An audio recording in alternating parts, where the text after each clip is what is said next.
I've never really taken the time to look at these cauldrons and just take note of how doofy they actually are.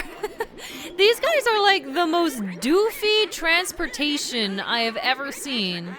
It really makes me look a winner. Blah, blah, blah, Grunty. We've heard it all before. Anyway, hey guys, MasaeAnela here, and welcome back to another episode of Banjo-Kazooie. In the last episode, we finished up Rusty Bucket Bay. I can't get the name wrong when it is literally right in front of me. Anyway, in this episode, we're going to be heading off to a new world. And honestly, there's not a whole lot to do before we go there. Usually, we have a few chores to take care of or like areas to explore, but this time it's going to be a little bit more straightforward than it has been recently. To give you an idea, right over here in this alcove is the Jiggy that we got from the Witch Switch in, I almost said Clanker's Cavern. I don't know why. Clanker's Cavern and Rusty Bucket Bay are both like completely interchangeable in my head. It baffles me. I still don't know how I get the two so screwed up, but I do. Anyway, up here we have another note door, which is our new destination. Yeah, Banjo, you do your little dance. It's time to enter a new area of Gruntilda's lair. And we have to dodge these things, which I'm not great at. You could just Wonder Wing your way through here, honestly, but I'm gonna save my Wonder Wing feathers. You can honestly just like dodge them decently easily. We didn't take that much damage. We're fine. Everything's fine. Well, we have a new type of enemy here. He's still weak as heck, so I'm not terribly concerned. And we have Bruntilda. Gruesome Gruntilda's favorite pastime is collecting dragon teeth. I mean, also, I totally would do that too. I've just the frock to hide her rump. Oh, wow. How generous of you. I like how she came out with her insults as soon as we talked to Bruntilda. This poor guy called Undead Ed was her first and only boyfriend. I guess you would have to be undead to want to date her, question mark? Grunty used to have a baby dragon as a pet! That's actually really cool, though! Okay, but legitimately, she would collect dragon teeth, and she had a baby dragon as a pet. So theoretically, like, she was either pulling out those dragon teeth out of her pet to keep, or the dragon just like spewed teeth every so often and regrew them, kind of like sharks. I could dig that. But that's actually legitimately super cool, and I wouldn't expect Grunty to have a cool pet like that, question mark? I mean, I'll take the lore. The lore is great. I'm all into that dragon lore. Was that supposed to be off-putting? Because it certainly wasn't. Anyway, right out here we get our 39th Mumbo token. And I think that might have actually been the last Mumbo token in Gruntilda's lair that we can get. I'm pretty sure. I'm like 60% sure on that, which is not very sure at all, but still.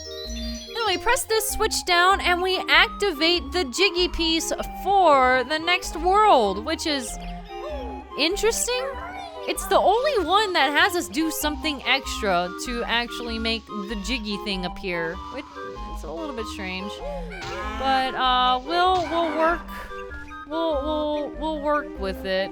Down here, you might be thinking, oh, that's gonna be such a long walk back. Well, here is a cauldron, which links us right up to the sewer pipe pretty nearby the next puzzle picture. If you don't remember exactly where it is, I don't particularly blame you. It's been a while since we've been out in this area, but it should come back to you pretty quickly, if it hasn't already. but we get spewed right out of this pipe, and it's down here. It's the one that I went back to like twice because I kept forgetting, or rather not picking up the Mumbo token that was like behind the roots. I still don't know how I managed that. I basically walked in a circle around it. Well, here we go. It's time to uncover Click Clock Wood.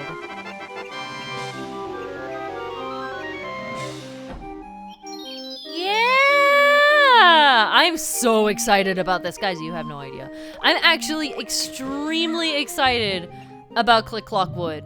Like, okay, I honestly, I feel like I've mentioned this a few times before. I don't know if I've mentioned it in this series specifically.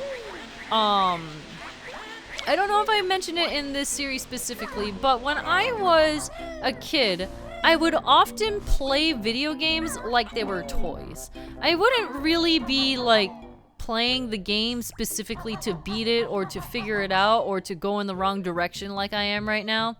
I wouldn't really play the game to beat it or necessarily like progress in the game.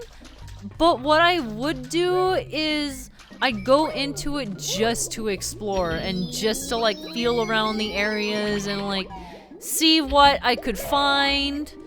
I basically went in there to explore the world, period. Not to progress, not to discover new things, but just to have the feeling of romping around the area and seeing what areas I could find and to look at the pretty things.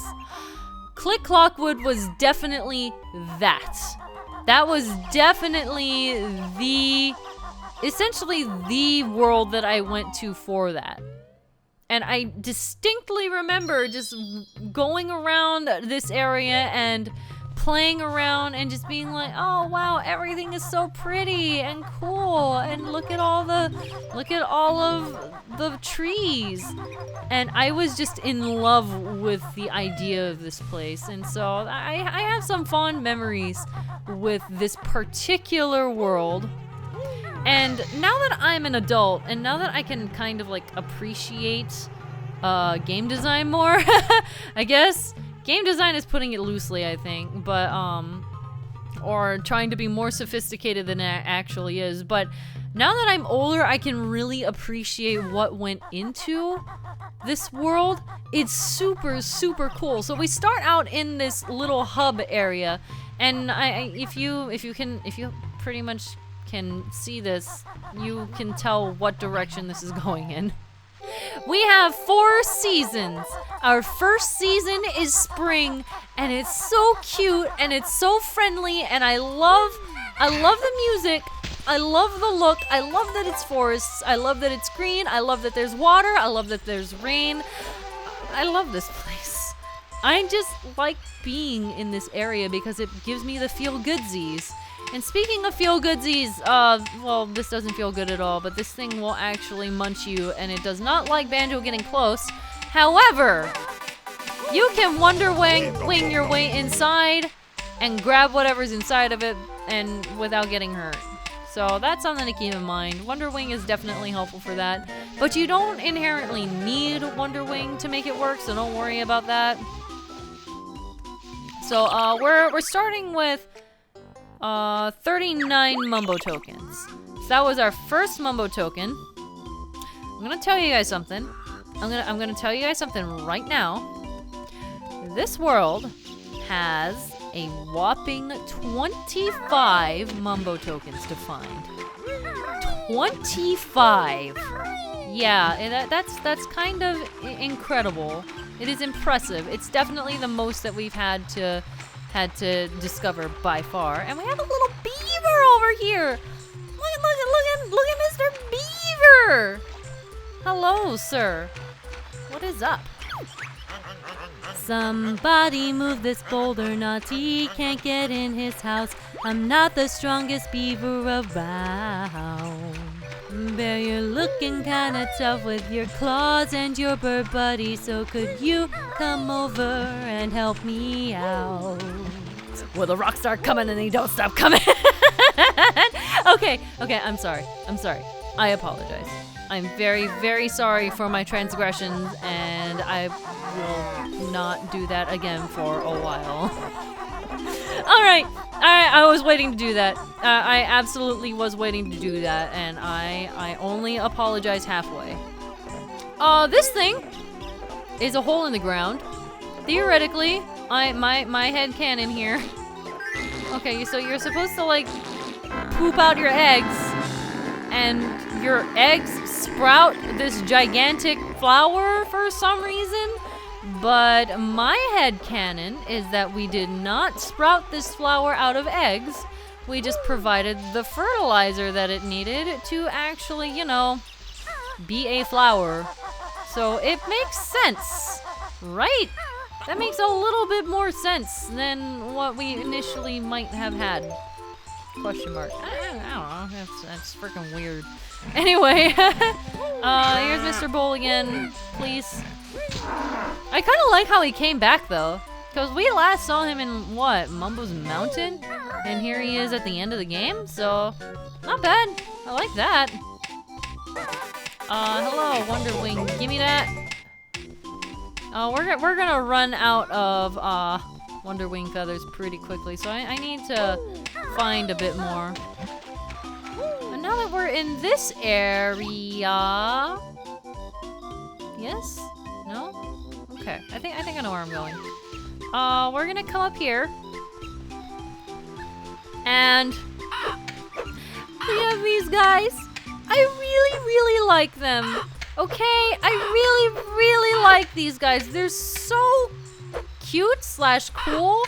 They're birds. I really like birds, and I hate that we have to kill them, but we have to kill them. They have to perish because they'll get in the way and they hurt a lot.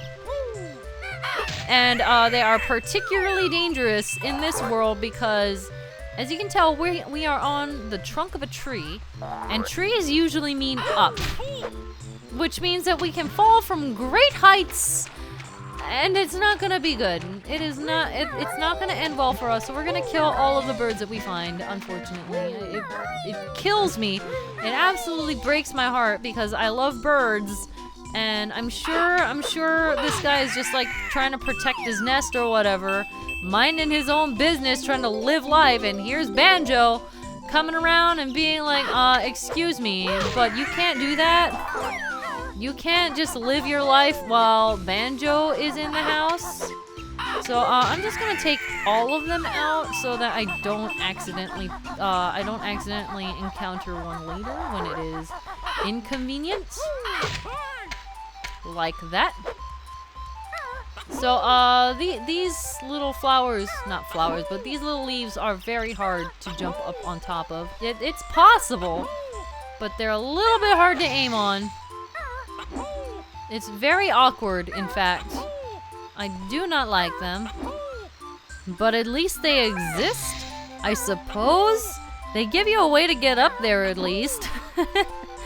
Anyway, as soon as I can get up here, there we go. I think we're gonna go ahead and wrap things up because we have pretty much explored everything around the tree. And next time, we're gonna be going up. I will see you guys then. MasaeAnela out.